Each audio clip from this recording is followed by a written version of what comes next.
The Apple Tree. Subtitled, The Apple Tree, the Singing, and the Gold. Oxford graduate Frank Ashurst is on a walking holiday with his friend Robert Garton.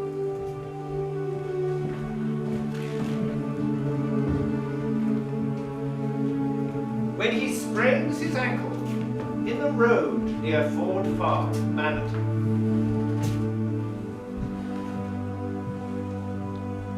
Frank is looked after by Megan David, originally from Wales, niece of the farmer's widow. She helps her aunt with the children. The farmer was of gypsy origin, and the old farmhand Jim believes his death has caused the place to become haunted. Megan shares this belief.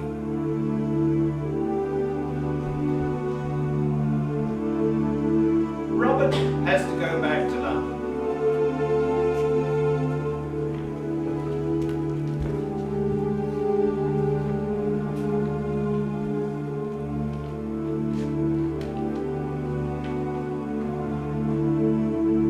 Joe, the farmer's nephew, pursues Megan, who rejects him and is glad when Frank comes to her aid in fending him off.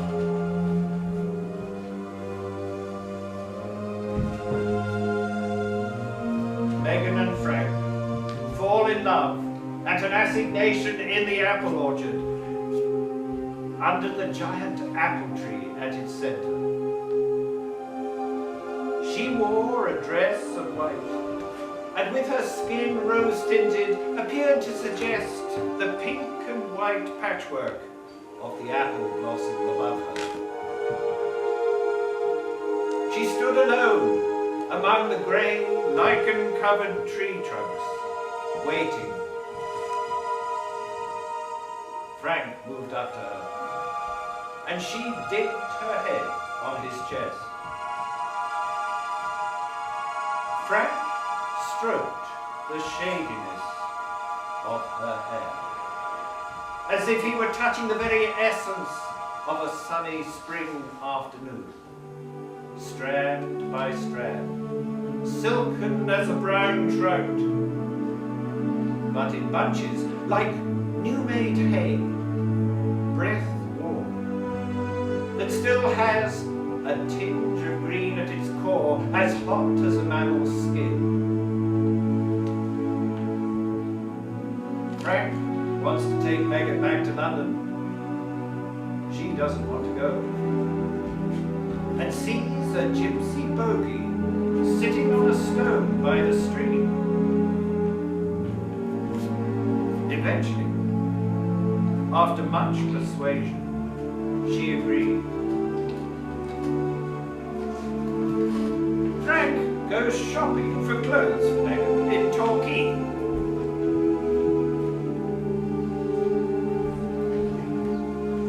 Where he comes across his old school friend, Phil Halliday, on holiday with his sister Stella and their younger sister, Sabine.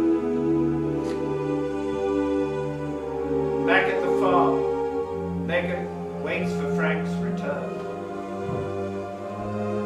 He never comes.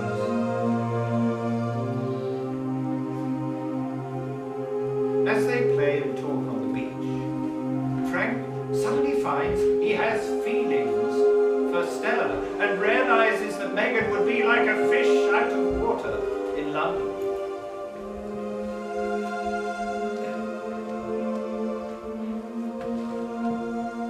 Megan goes to Torquay looking for Frank. He sees her in the street, in a crowd, without being seen by her.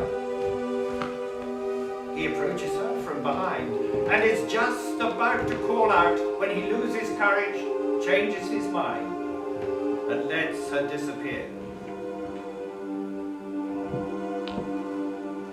he never sees her again, and cannot bring himself to send a note.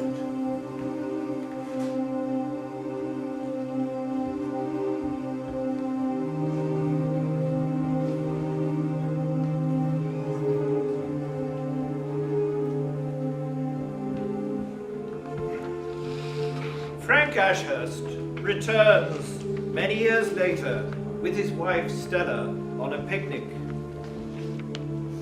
They find a mound by the roadside with a granite headstone.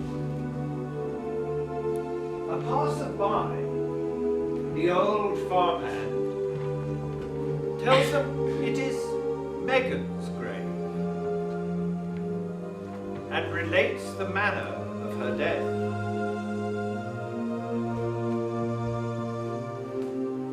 Back at the farm, Megan waited for a word from Frank.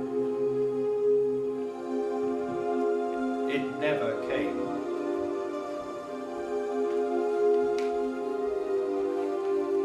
She pined away and eventually became so desperate that one evening she drowned herself in the pool in the stream.